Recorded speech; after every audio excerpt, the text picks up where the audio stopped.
it's my great pleasure and honor to welcome you all on this occasion, which is first of its kind, and South Campus is enjoying the international conference, which is on eclectic heritage of Kashmir towards elasticity and inclusivity and sustainability. Dear guests, we've been enjoying the rich heritage in the state of Jammu and Kashmir. Well, the culture and heritage diplomacy is a powerful tool that nations wield to foster understanding, build bridges, and strengthen international relationships. Unlike traditional diplomacy, which often focuses on political and economic interactions, cultural heritage diplomacy centers around the promotion of a nation's cultures, assets, and historical, richness. This form of diplomacy recognizes the significance of shared narratives, art, tradition, and heritage in creating lasting connections between people and a nation. The culture of diplomacy involves the exchange of cultural elements such as art, music, literature, and tradition between nations. It serves as a means to showcase a nation's identity and values on the world. By sharing cultural expression, countries can transcend linguistic and political barriers, fostering mutual respect and appreciation. Ladies and gentlemen, heritage diplomacy, on the other hand, focuses on promoting a nation's historical treasures and traditions. UNESCO plays a crucial role in this aspect, designating World Heritage sites to recognize and protect cultural and national landmarks of the outstanding value. Nations often leverage these designations to enhance their global standing and attract tourism, showcasing the importance of preserving cultural heritage for the benefit of the humanity. Well, we have already discussed the ecotourism recently, and simultaneously I would basically request those scholars and the students, and they should educate themselves for preserving and protecting our heritage, which is really important for our ecotourism, which is important for our economic upliftment. So with these words, I would once again welcome all the guests, including the scholars and students. Thank you so very much. Have a good day.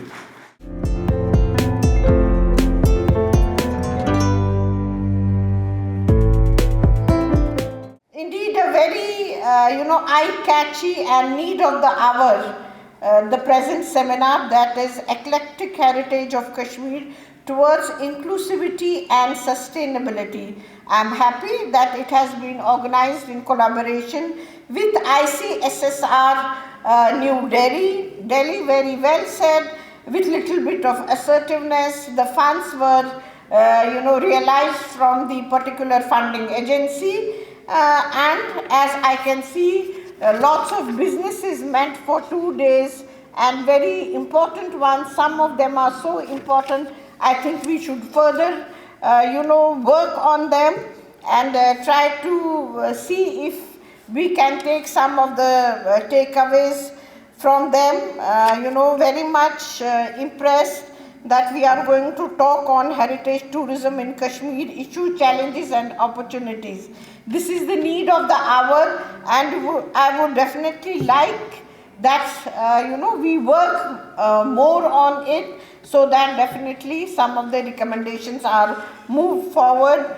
Then exploring mystical poetry in Kashmir across religious boundaries should be a very interesting one. Traditional medicinal practices of Chaupan community in Kashmir, a cultural heritage perspective, means something we are talking about traditional medicinal practices. So why I have taken up these means you are touching each and every topic, whether it's from the field of medicine, whether it's from the field of culture, whether it's identity, whether it's music, whether it's folk songs, whether it's craftsmanship. I think everything is included over here, and I must congratulate all the paper presenters who will present their papers. A proper booklet will come out of this, and definitely I think we can take it more forward. So about this seminar, I am sure that We all know that Kashmir has had a very rich and glorious past. The contribution of our Sufis and saints has been immense, as very well, pointed out by Professor Rajneesh.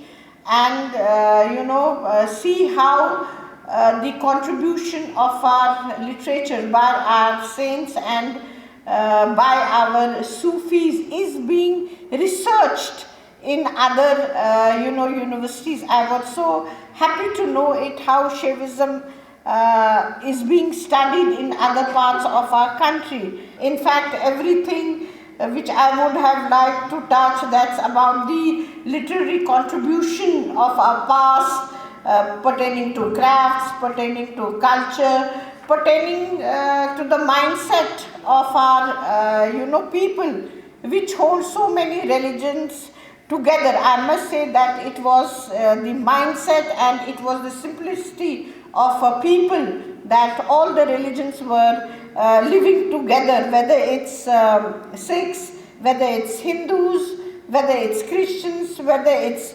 Muslims, everyone had a common goal, and that's, to educate their children, to have the development of their place, to participate in everything, whether it's culture, whether it's pertaining to literary activities, pertaining to writings. We'll see that, Kashmir, there has been a very good piece of, publications that have come out, or the writings that have come out from the Kashmiris in the past. Even in the present, we are writing, although the technology has taken its, course, whether in a good way or a bad way. Of course, we have to move with technology, but I am very happy that some of the topics of introspect in this particular seminar, which we should definitely try to,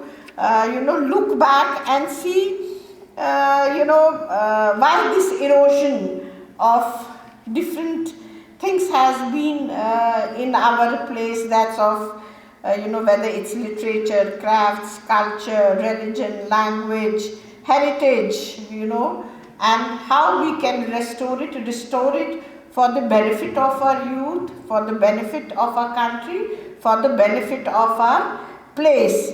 As per new education policy, you will see that, the doors are open for any candidate to take course on anything. We should try to see if some of the courses can be devised on the topics that are going to be deliberated in this particular seminar, and how we can take our students back to our glorious past. And but again, at the same time, those courses should be helpful for them. They should be job oriented, they should be skilled oriented, they should be entrepreneur oriented, so that it's helpful for them. We'll definitely try to look into it. We are already doing lots of exercises on it, and for the information of our learned professors who are sitting here from JNU, University of Kashmir was one of the first universities in the country to implement new education policy at UG level. All our affiliated colleges have curriculum on new education policy, and due course is given to all the courses, whatever is the main objective of new education policy. And languages is one of the subjects which our students are taking, and I must tell you that language basket has been very well taken by our UG students. Once again, congratulations to the director and his team for organizing this very important 2 days seminar. I will definitely look for the recommendations which will come, and the recommendations which we have to implement at the institutional level, at the UT level, and at the national level. Thank you very much.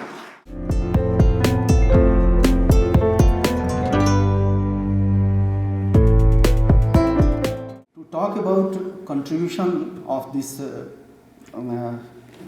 sacred land is difficult in the sense that this period involves around 5,000 years of this excellence.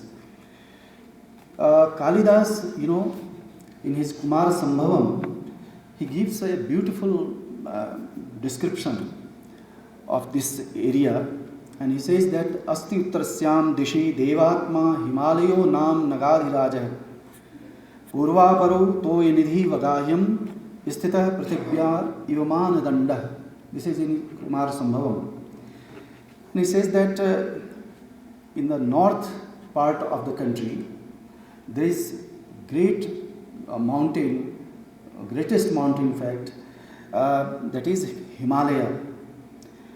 And it is Devatatma, it is the soul of the Devatas, not ordinary beings. It's the soul of Devatas, the inner self of the Devatas. And it touches from east to west, it touches the seas, oceans, as if it is lying like a scale to map the whole earth. Kalidas is known for his simile, as you know. So, and then in one of his verses says that Trayambakasya Attahasha. This is when you see the snow-clad mountains, in poetic tradition, laughter has a color also. It is white, Shweta. And that's why Kalidas says Trayambakasya Attahasa, as if these snow-clad mountains are in fact embodiment or the crystallization of the great laughter of Shiva, Lord Shiva himself. Like this.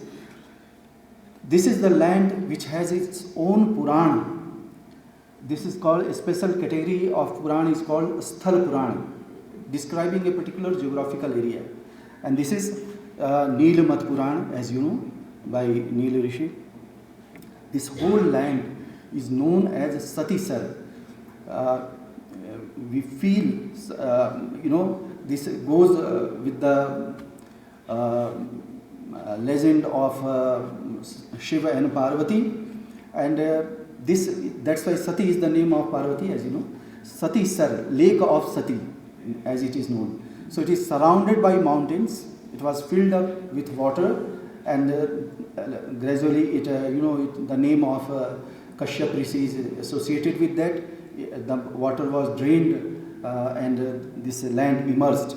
That's why this Sati Sar, it is said in Neelamat Puran, the goddess Parvati transformed herself in this land, Sati Sar, or what we know as Kashmir. And the name associated of a great sage is Kashyap. And Kashyap, this land is also known, since Kashyap was instrumental in bringing out this land. That's why this land is also called Kashyapi, daughter of Kashyap, or Kashyapuri, and subsequently Kashmir.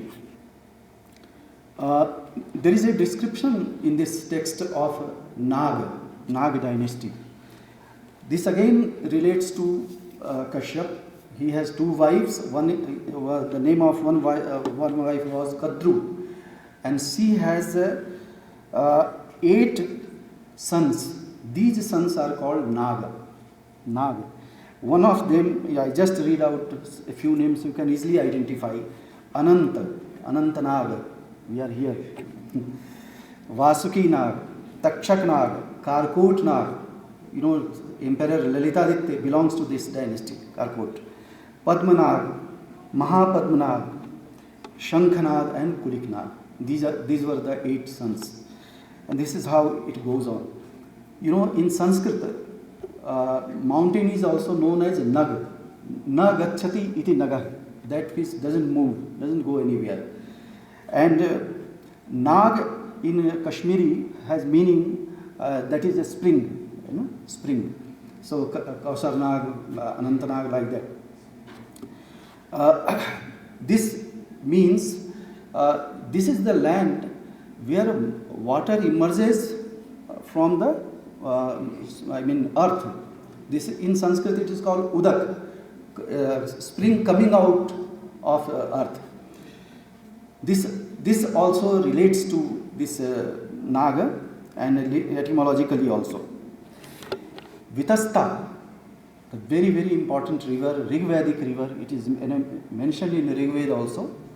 As you know, Rigved mentions 21 rivers, Vitasta is one of them.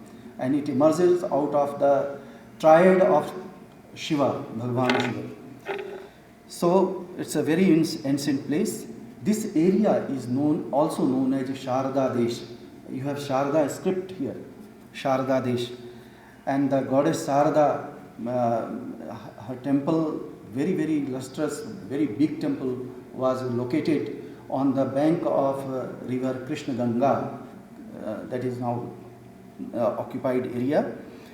So this Sharda Devi Mandir, and then you have the whole land is also known as Sharda Desh.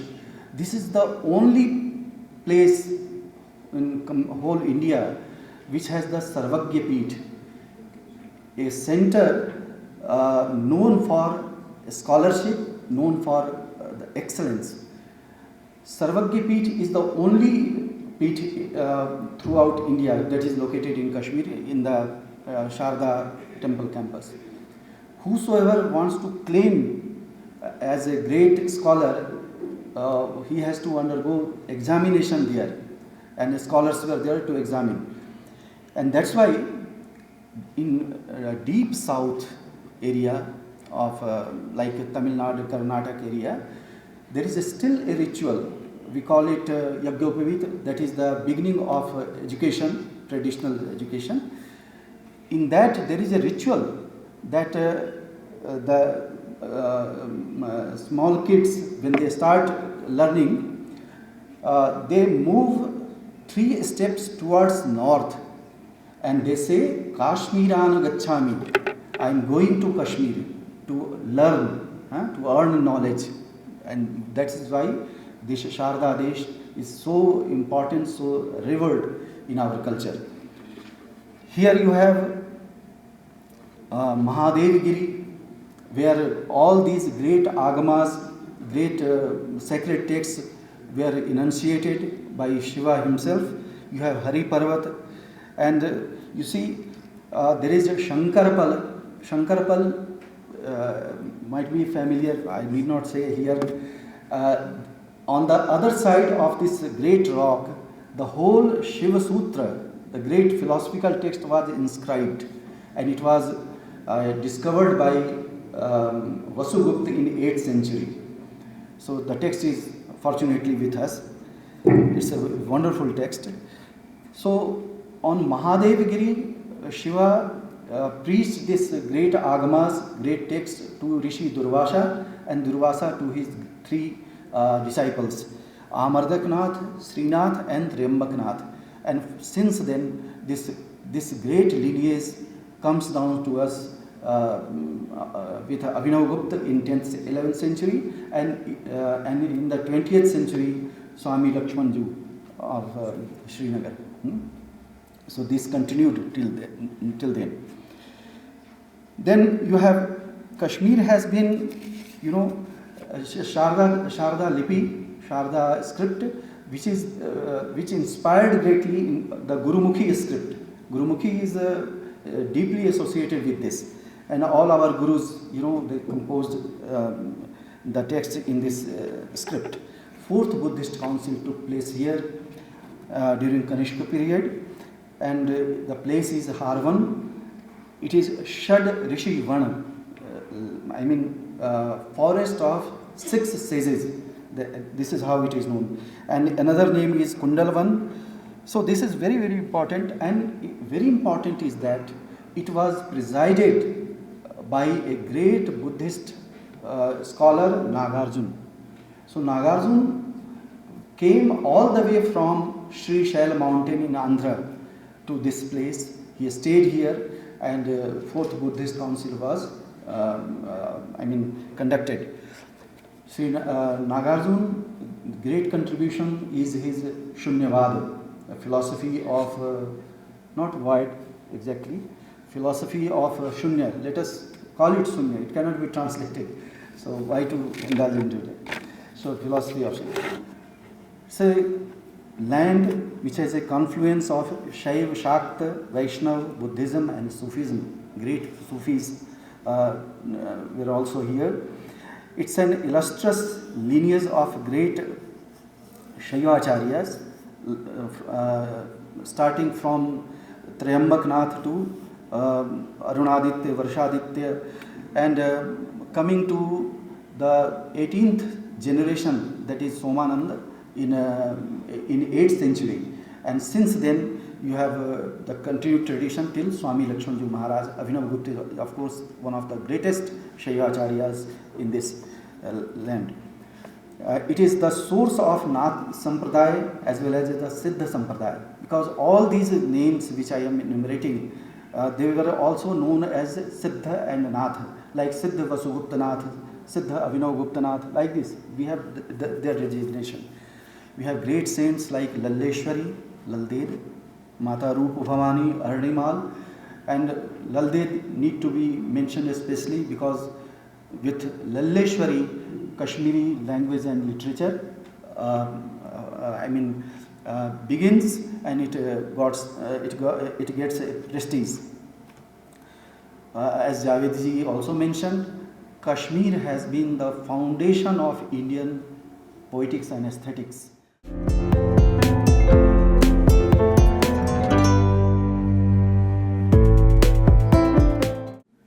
Today, privileged to be part of this very important deliberation that is going to happen on a very important and a very critical aspect of that is our heritage and culture. The heritage and culture is the real treasure of any community, any nation. And it is the responsibility and the duty of every nation, every community to see that their heritage and culture is preserved. Ladies and gentlemen, we all know Kashmir world over is renowned as one of the most breathtaking places on earth, often called as paradise on earth. The cultural history and heritage of Kashmir has been equally very rich. The region of Kashmir has been a melting pot of various influences and civilizations, contributing to its unique cultural identity. It has a rich history dating back 5,500 years, with 4,000 years Hindu rituals and customs. Buddhist period, this was followed by 1,200 years of Buddhist period. Buddhism emerged and gained prominence in Kashmir. This marked a significant shift in the cultural landscape of the region. Buddhist monasteries, stupas, art flourished in the region, leaving a lasting impact on the cultural heritage of Kashmir. Ladies and gentlemen, we all know that the strategic location of the Kashmir region on the historic Silk Route.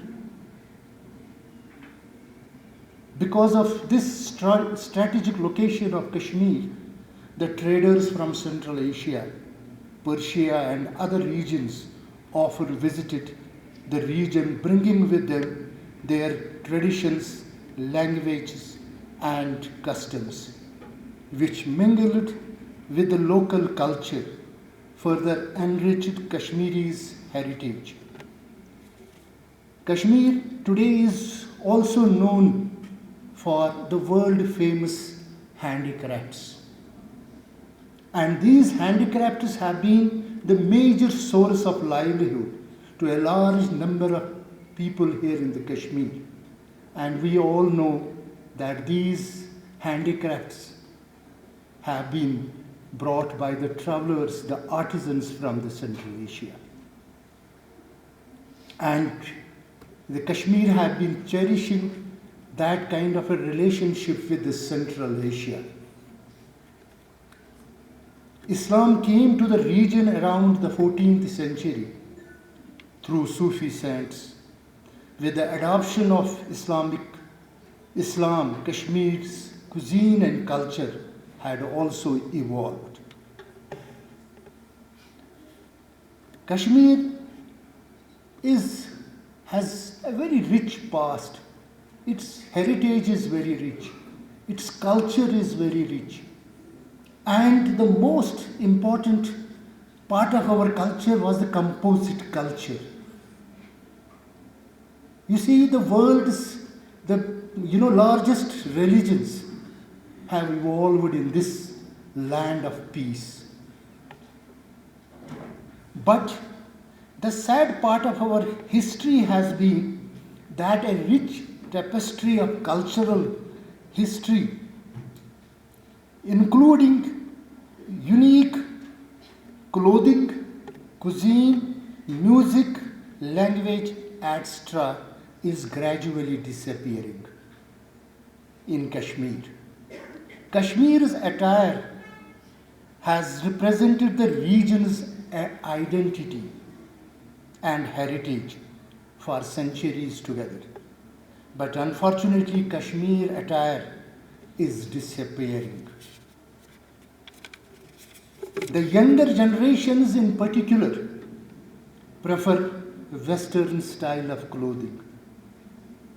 Similarly, Kashmiri language, our mother tongue, is losing its pride and a place of pride. Unfortunately, younger generations are feeling embarrassed to speak Kashmiri and prefer to speak either Urdu or English. And it is the fault doesn't lie only with the younger generation.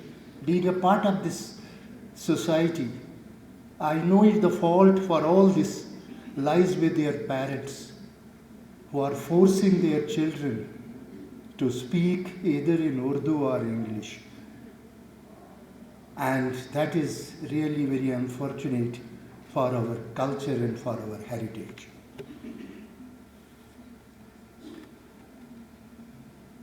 It is also a fact that our age-old utensils are disappearing from our kitchens. I will give one very important example. Samovar, which was an integral part of our kitchens and our living rooms, has totally disappeared from our kitchens, from our living rooms, and it has been replaced by the modern electric kettles. And at times because the samovar has come from the Central Asia, at times I am watching on YouTube the Central Asia, and the samovar is still, an integral part of their culture and their kitchen. Similarly, if you will see, in the clothings, Kashmiris had traditional two caps. One is that traditional cloth cap, and the other is that, that fur cap. And fur cap was symbolized with the status, but that white cloth cap was the common attire. And now hardly we see anybody using those caps. But we should also feel proud that we have been able to preserve our cuisine, the most important cuisine, that is our Vazwan. Why perhaps we have been able to preserve our Vazwan, and in fact we have been making in more addition to our Vazwan. And perhaps because it is very delicious, it does feed our, bellies. But there is a lot of opposition about this Vazwan also, because we have made this Vazwan, a kind of a status symbol. and it has become a kind of a social issue and a social problem. Because now in marriages, people have to spend a lot of money which everybody cannot afford. But at least we should feel proud that our Vazwan is still with us. Our folklore, particularly our Vanun in the marriages and that roof, is still that we have been able to preserve. Now, we all know that with each passing day, Kashmir witnesses the slow erosion of its cherished culture, heritage, language, and culinary treasures. Centuries-old customs that once, bound communities together are now slipping away into the sands of time. The vibrant threads of Kashmiri identity, woven delicately through generations, are now at a risk of fraying. And this is really a very serious challenge for all of us, particularly for the educational institutions, and that too for the higher educational institutions. And the role of the higher educational institutions is not only to create the human resource that will contribute to the economic growth and development or to our scientific progress. And equally, our important role is to take all steps to ensure that there is a restoration of our past glorious culture and history, and at the same time preserve that culture and history. And I personally feel that this seminar, 2 day seminar, is a right step towards that kind of a direction. I am quite confident that the paper presenters will deliberate on the various issues of our culture, our heritage, and they are privy to that what are the dangers and what we have lost. And I am quite hopeful that at the conclusion of their deliberations, that this seminar will come up with a roadmap, and then they will share that roadmap with all the concerned stakeholders, so that our glorious past, our heritage and culture is preserved. With these words, I, congratulate the organizers, particularly our Honorable Vice Chancellor, and I know during the last 2 years, lot of academic activities and lot of conferences and seminars have been organized. And seminars and conferences are the most important part of the higher educational institutions, because these provide a platform to everybody and every stakeholder to come together and to debate and to come to conclusions about our social, economic or scientific issues and problems, and then help the society to overcome those issues.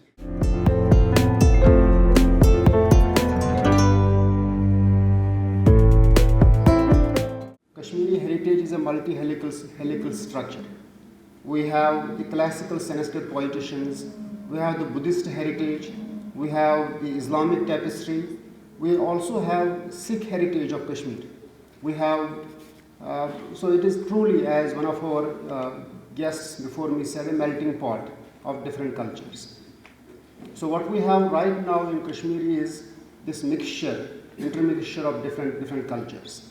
If you look at the linguistic structure of Kashmiri language, every third word is either Sanskrit or it is Persian. We have words from Turkish. So that itself represents that what we are witness to now in Kashmir is perhaps the apogee of that cultural production process. To celebrate that, we thought it is very important that South Campus especially, because South Kashmir has a very rich heritage dating back to the very ancient times until the present. So this would be the right location to have a conference of such nature and character. And when we sent out the proposal inviting papers from different institutions, I could not believe my eyes that we had so much of response. We had to remove many of the people. We had to go through a proper sifting process. not only from within Kashmir but across the globe. We have paper presenters from University of Oregon, USA. We have paper presenters from China. We have papers from Bangladesh, Nepal, and of course from different parts of India. So that is kind of background to what we are going to do here. It is to provide platform to people and let them express their thoughts about the rich cultural heritage. It is not just a flattering word to say the rich cultural heritage. If you look at the top classical Sanskrit politicians of Kashmir, of India, most of them are from Kashmir. Maybe Abhinav Gupta. We have also Professor Anish Kumar Mishra, an expert on Kashmiri Shaivism. He will talk about that in his own preliminary address. So it is not only it is not just an exaggeration to fill words, but there is truly something in the atmosphere, in the space, perhaps in the air of Kashmir, which allows such fertile germination, fertility. Then you come to the Islamic period. We have famous people who have spread their light and their knowledge to Central Asian areas, Ghani Kashmiri being a very prominent example. Then in the current, if you look at the subcontinental history of 20th century, if you look at some top people who influenced the political and cultural atmosphere of subcontinent, you will definitely find some connection to this place. You just need to identify. I don't need to name people who have played a role, who actually bent the levers of power and politics. They have their ancestry tracing back to this place. So we have perhaps something really to offer to India at large, to subcontinent at large, to the world at large. Because perhaps that is the principal function of a university, to create ideas beyond the optics of conferences, beyond the optics of the university system. The content is very important. What are we offering to society? What are we offering to the system at large? How are we shaping political structure, cultural structure?